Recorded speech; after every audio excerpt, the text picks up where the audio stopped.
Welcome to Celeb Scene Central.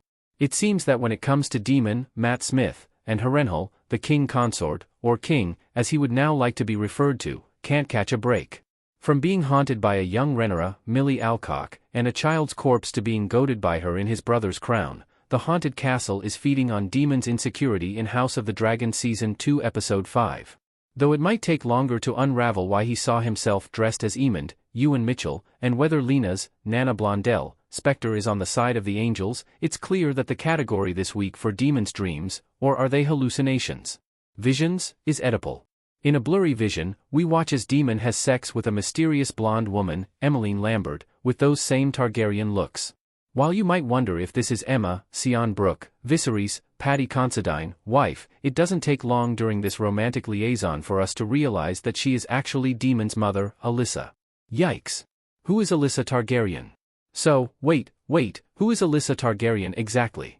Well, she is Jaehaerys I and Queen Alysanne's fifth child and second daughter. According to George R. R. Martin's Fire and Blood, King Jaehaerys I and Queen Alysanne were beloved by the people, a sentiment that is shared in House of the Dragon. Despite the fact that the two of them had 13 children, at the end of Jaehaerys' life, he still had a succession crisis.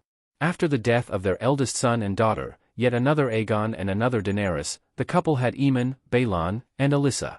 Aemon would be the king's heir and later become Rhaenys, Eve Best, father, while Balon and Alyssa would be married as siblings and become parents to Viserys, Daemon, and, yes, another, short-lived Aegon. Unlike how she is portrayed in House of the Dragon in Daemon's vision, Alyssa had dirty blonde hair and one eye that was Targaryen purple and the other green. In Fire and Blood, Alyssa is described as somewhat of a tomboy character. She wore boys' clothes and liked to fight and ride and was said to have a warrior's heart. As stated in Episode 5 by Rhaenyra, when she's talking with Baela, Bethany Antonia, Alyssa's dragon was Maleys. As a mother, she would take both of her sons flying while they were still newborns. However, the happy family wouldn't be happy for long. After struggling in labor with her third son, Aegon, Alyssa died within a year afterward and Aegon soon followed, not unlike Viserys' wife Aemma. What happens in Daemon's vision? This episode is not the first time Alyssa has been mentioned. Back in Season 1 Episode 4, when Daemon has returned from the Stepstones, we hear Viserys saying, "You were always mother's favorite." No, it's no great mystery. You were. Our mother, she had no regard for custom or tradition, rules. And I, sadly, was no great warrior.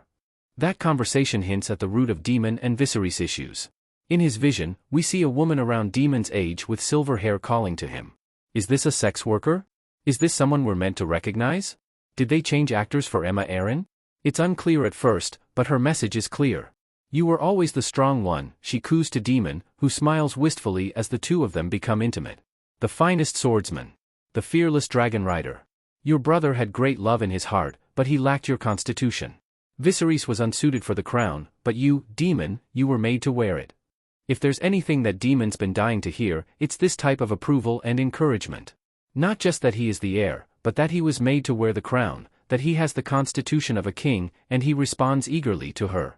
Then, as Daemon pulls back from kissing her, the woman looks up at him, Daemon's hand drags down from her neck and leaves a disturbing trail of blood there. She then says, "If only you'd been born first, my favorite son." And that's when Daemon's pleased expression melts away into horror before he comes to, at the dining table next to the Strongs in the middle of the day, confused and disturbed. What does Daemon's dream about his mother mean? While your knee-jerk instinct might be to say this is a mommy issue, and it might be to some extent, Daemon's vision touches on everything that Viserys himself felt self-conscious about. Daemon is the warrior, the dragon rider, the more aggressive leader, and, yes, he was a better leader of men when he was commander of the City Watch. In Fire and Blood, the Goldcloaks are known to be extremely loyal to Daemon. Long after Aegon II takes the throne, there are still many guards of the City Watch who would happily fight for Daemon. In Season 2 Episode 1, we see that Blood still calls Daemon commander even though it's been many years since he's held that title. Similarly, in Fire and Blood, it's stated that Daemon was knighted at 16 and then later given his father's Valyrian steel sword Dark Sister by his grandfather Jaehaerys. While Viserys technically rode Balerion, Aegon the Conqueror's legendary dragon, the dragon was very old by that point and only flew once with Viserys on his back before he died.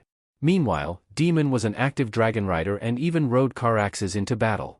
This vision is the projection of what he's always been told by Viserys.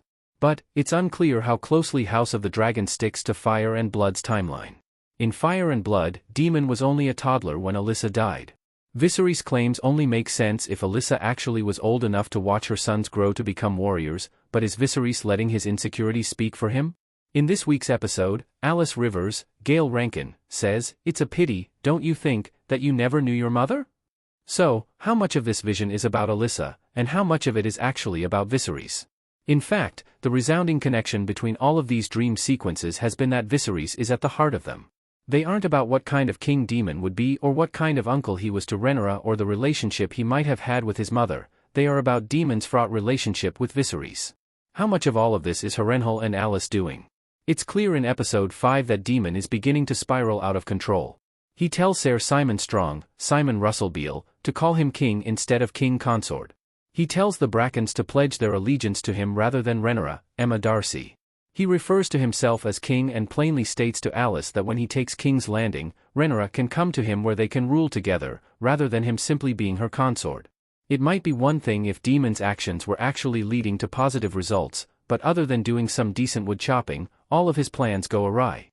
The Riverlords turn against him and by the end of the episode, he's in a worse place than when he started. This begs the question, how much of this is Daemon's own feelings coming to light, and how much of it is because of Harrenhal? In fact, how much of it has to do with that weird concoction that Alice handed Daemon to drink? You might have noticed that we're jumping between calling that scene a vision or a dream. The fact is, it's unclear if Daemon is dreaming and asleep at that moment, or hallucinating a vision. We haven't actually seen him fall asleep since the last episode, when he chopped off young Rhaenyra's head. And it was after drinking that odd tea that Daemon's timeline at Harrenhal started to feel hazy.